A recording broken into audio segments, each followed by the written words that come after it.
Hello and welcome to Work with Purpose, a podcast about the Australian public sector and how it serves the Australian community. I'm Adam Nettheim, Chief Customer Officer at the Commonwealth Superannuation Corporation, and I'm delighted to be guest hosting this episode. Before we begin, I'd like to acknowledge the Ngunnawal people as the traditional custodians of the land we're recording on today, and pay respects to their elders past and present. I also acknowledge any other Aboriginal and Torres Strait Islander people listening and recognise their continuing connection to country, culture and community. Every day across the public service, people are working to make government better for businesses, for communities and for individuals, who often don't realise how much they rely on those services. When it works well, you don't notice. When it doesn't, you really do. For example, when you urgently need healthcare but can't get it, that's when the system matters most.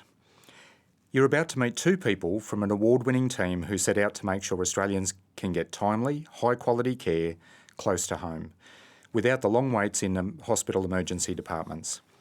Their work, the Medicare Urgent Care Clinics initiative from the Department of Health, Disability and Ageing, has already delivered more than 2 million care encounters, easing pressure on hospitals and helping people get the help they need, when and where they need it.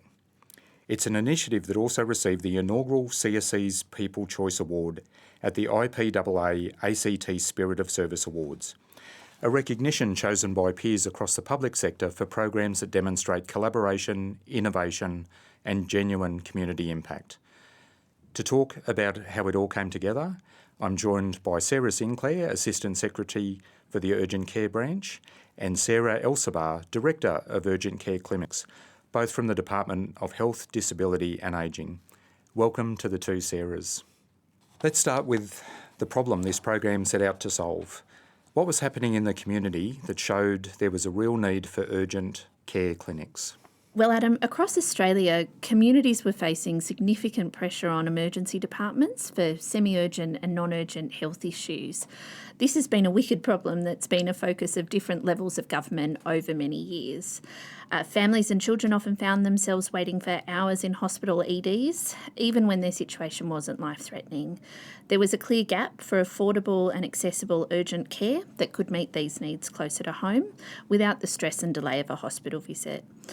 The urgent care model is common in other parts of the world, but had not yet been established at scale in Australia.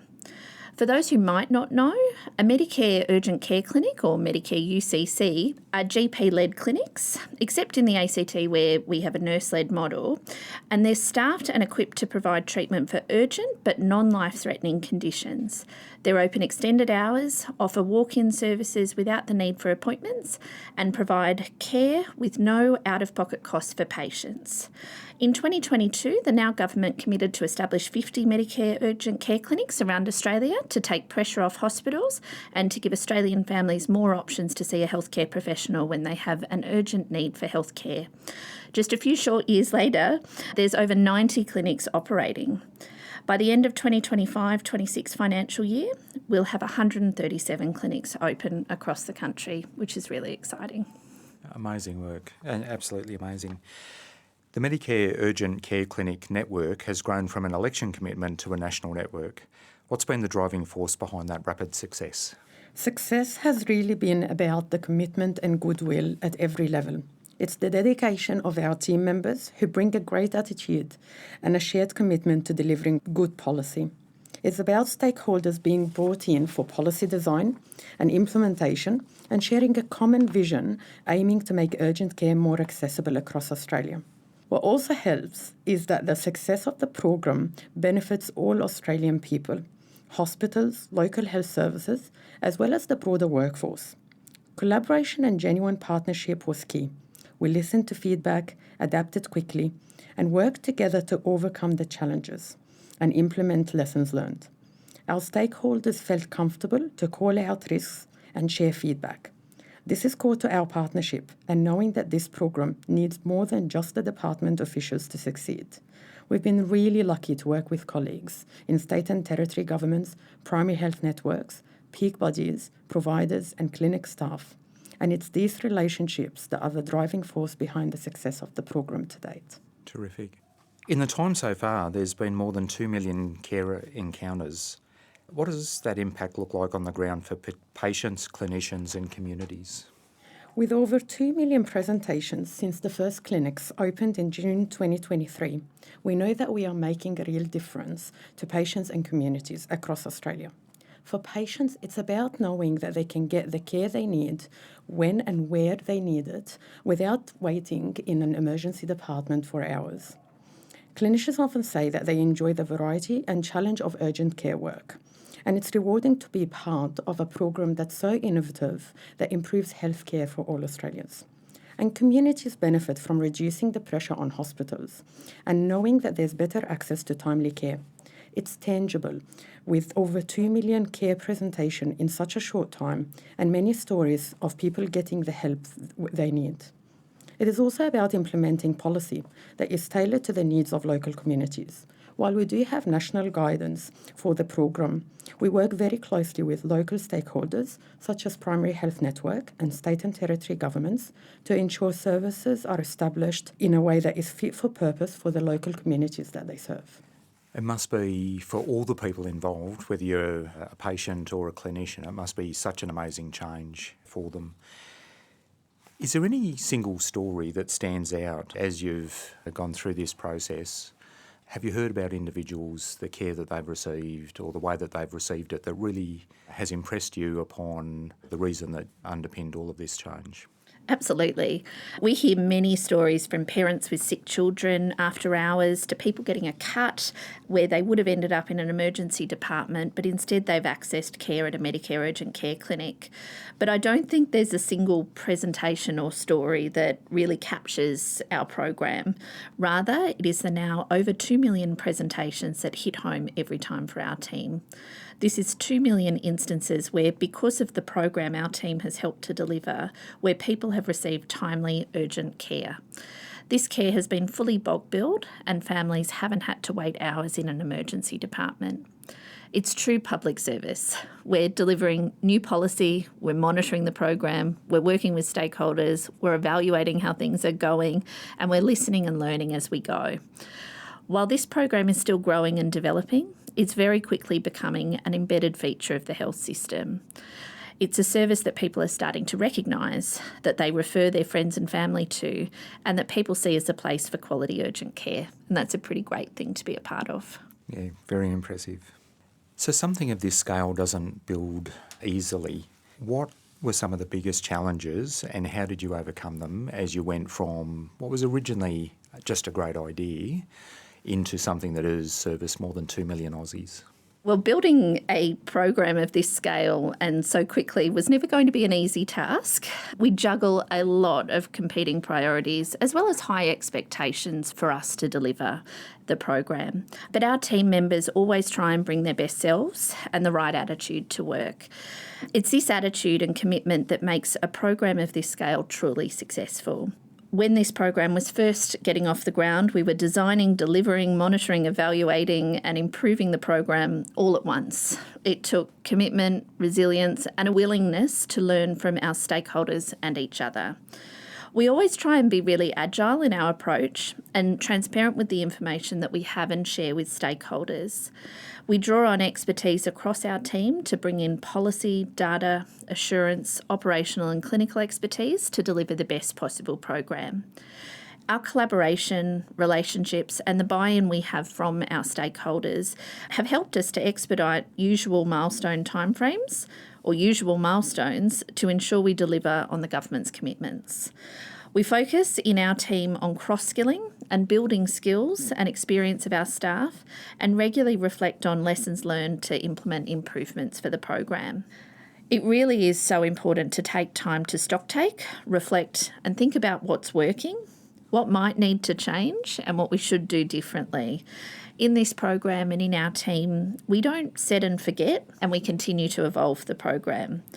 That's pretty exciting, as well as a great motivator for us and our work. You've mentioned partnerships a couple of times, and there's an important piece here about collaboration around partnerships. What's the secret to building trust and momentum across so many different stakeholders? We really work closely with stakeholders, and we build the trust through the transparency, our honesty, and the openness to learn.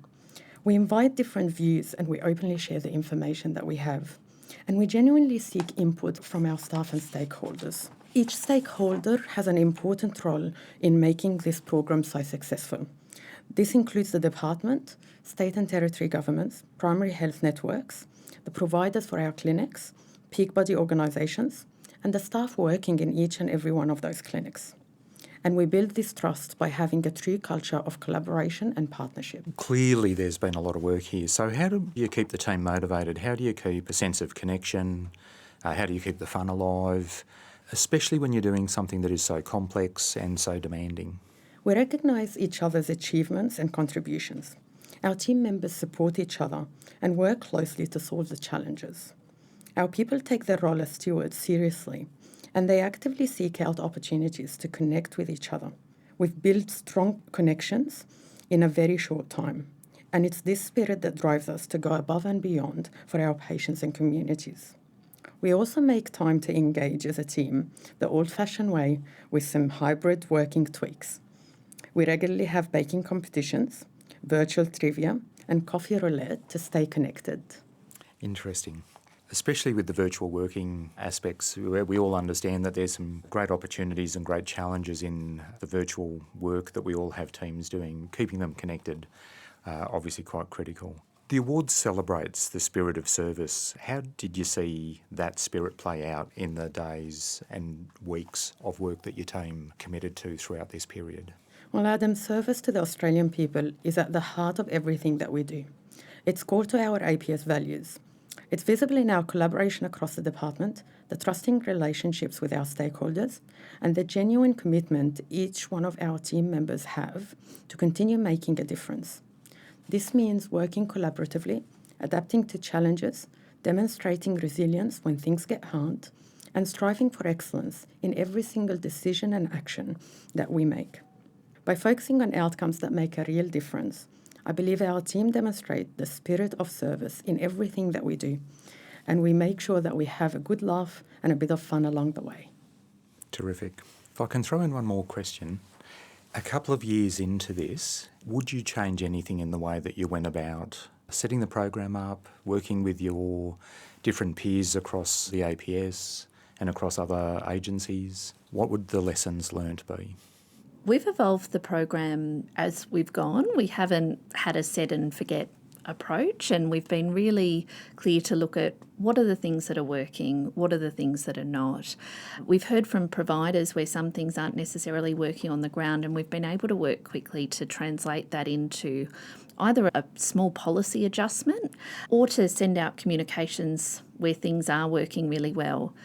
We've looked at the team members that we've brought in, and we've made sure that we've had staff who are really committed and motivated to working on this program.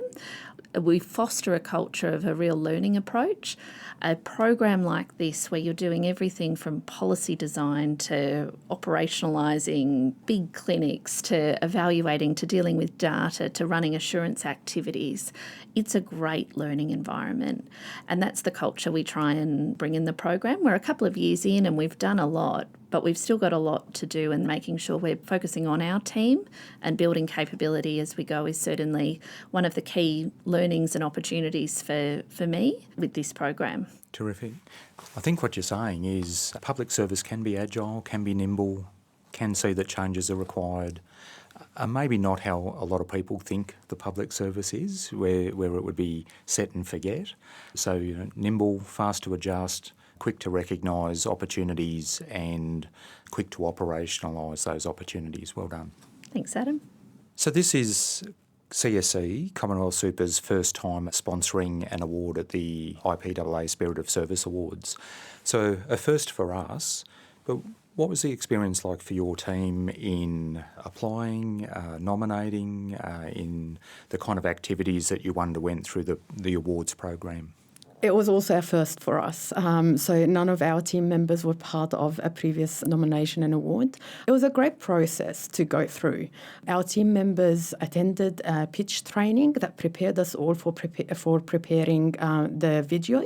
And then some of us also attended the pitch event. The whole process was seamless and was really easy to go through. Our team members also really enjoyed collaborating with other nominees across different agencies and departments and areas in preparing their pitch videos. And then attending the event itself was also great. And it was great for people to not just receive the awards, but also for those to be nominated and to be shortlisted and to attend the event and be recognised in different ways. Definitely encourage anyone that would like to put in a nomination because it was definitely great for the team to be acknowledged and to go through the whole nomination process. I did attend the pitch event as part of the judging panel, and the excitement that you could see from different teams all vying for the same award was quite palatable. They were recognising and understanding of the work that everybody else had put in to their pitch, their nominations, the presentations, and I think too, most importantly, the core reason that they were all there, the real delivery to the Australian community. Now, I wasn't able to be there on the night when you won this award. I saw the photos clearly and everybody was pretty excited. But what did it mean to you and your colleagues to have that recognition from your peers? Thanks, Adam. It was truly quite wonderful, and it was really special to be there on the night and to accept that award. It's great to be able to celebrate the people behind what is quite a public-facing program. While public servants don't always look for the recognition or brag about their achievements, this is really a program to be quite proud of, and I couldn't be prouder of this team. It meant so much to be recognised by our peers across the public sector, especially for a program that's all about collaboration and community impact, and particularly where there were so many other talented programs and teams and initiatives that were celebrated on the evening. For our team, it was a celebration of their hard work, their passion that went into making the Medicare Urgent Care Clinics program the program that it is today. It's a proud moment, and it does actually inspire us to keep striving for excellence and to keep delivering to improve and expand the program. We often stop and talk as a team about the impact this program has and what it means to work on it, and that it is actually such a privilege as a public servant to know that the work we're doing as a team is directly contributing to improved access to healthcare right around the country. So, huge privilege to be acknowledged and recognised, and I know the team felt so proud to be there that night to celebrate. As they should. Quite a societal difference, I think, being made, which is, again, you might say that's what the public service is there to do, but I think when it's really felt by, in this case, 2 million Aussies and counting, you can absolutely say you have made a difference. Thank you. It's a great thing. Absolutely. So it's been a pleasure hearing how the Medicare Urgent Care Clinics are making a difference for Australians and how teamwork, trust and collaboration have been at the heart of that success. A huge thank you to Sarah Sinclair and Sarah El-Sabbagh for joining us, and congratulations again to the team at the Department of Health, Disability and Ageing for being recognised in the Spirit of Service Awards. Work with Purpose is produced in collaboration between Content Group and the Institute of Public Administration Australia ACT.